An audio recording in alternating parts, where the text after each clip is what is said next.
പ്രധാനമന്ത്രി ഗുണ്ടകളെ ഉപയോഗിച്ച് സമരത്തെ നേരിടുന്നു എന്ന കാര്യം തെളിവ് സഹിതം പ്രതിപക്ഷ നേതാവ് വെളിപ്പെടുത്തുകയാണ്.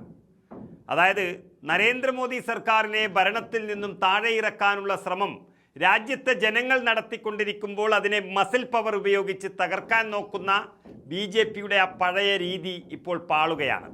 എതിരാളികളെ അടിച്ചമർത്തുകയും മതന്യൂനപക്ഷങ്ങളെ ആക്രമിക്കുകയും ഒക്കെ ചെയ്ത് ആധിപത്യം സ്ഥാപിച്ചു വന്നിരുന്ന ഒരു പാർട്ടിയും അവരുടെ സർക്കാരും ഇപ്പോൾ അതിനെല്ലാം മുകളിൽ ജനരോഷം കൊണ്ട് തകർന്നു പോകുന്ന കാഴ്ചയാണ് രാജ്യത്ത് കാണുന്നത്.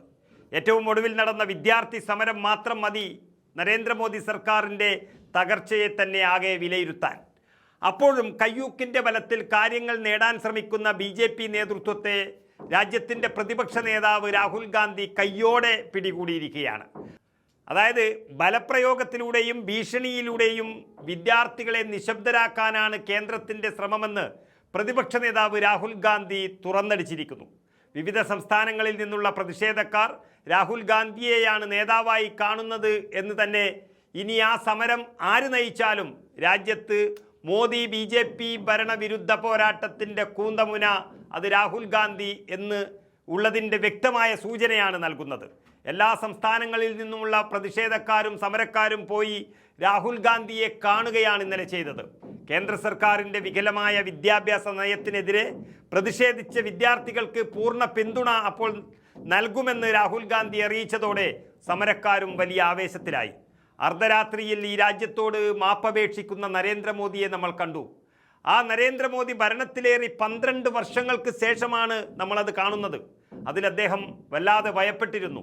അതിൽ സ്നേഹവും ഒപ്പം തന്നെ ക്രൂരതയും കാണിക്കുമെന്നൊരു സൂചന നൽകിയിരുന്നു എന്നതാണ് രാഹുൽ ഗാന്ധി തുറന്നടിച്ചത്.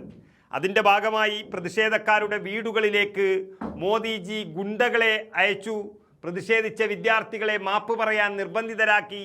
15 വയസ്സുള്ള പെൺകുട്ടി ക്ഷമാപണം നടത്താൻ നിർബന്ധിതരായത് അതുകൊണ്ട് തന്നെയെന്നും രാഹുൽ ഗാന്ധി വെളിപ്പെടുത്തിയിരിക്കുന്നു. ഇത് രാഹുൽ ഗാന്ധി സ്വന്തം ഇഷ്ടപ്രകാരം നടത്തിയ ആരോപണമല്ല, മറിച്ച് ചില യുവ പ്രതിഷേധക്കാരുമായി സംസാരിച്ചതിൻ്റെ അടിസ്ഥാനത്തിൽ എങ്ങനെയാണ് ആക്രമിക്കപ്പെട്ടതെന്നും തല്ലിച്ചതച്ചതെന്നും ഭീഷണിപ്പെടുത്തിയതെന്നുമൊക്കെ അവർ പറഞ്ഞതിൻ്റെ അടിസ്ഥാനത്തിലാണ് രാഹുൽ ഗാന്ധി മാധ്യമങ്ങൾക്ക് മുമ്പിൽ ഈ വെളിപ്പെടുത്തൽ നടത്തിയത്.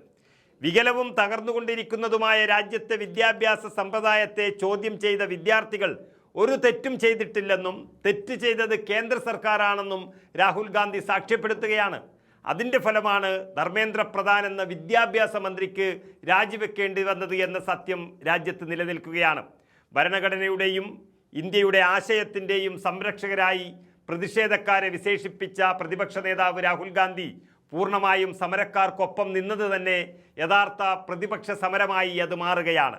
വികലവും തകർന്നുകൊണ്ടിരിക്കുന്നതും ഉപയോഗശൂന്യവുമായ ഒരു വിദ്യാഭ്യാസ സമ്പ്രദായത്തെ ചോദ്യം ചെയ്തതിലൂടെ അവർ ഒരു തെറ്റും ചെയ്തിട്ടില്ല എന്ന് ഈ രാജ്യത്തോട് വിളിച്ചു പറയുന്ന രാഹുൽ ഗാന്ധി രാജ്യത്തെ ജനാധിപത്യത്തിൻ്റെ കാവൽക്കാരനായി മാറുകയാണ് യഥാർത്ഥത്തിൽ ചെയ്തിരിക്കുന്നത്.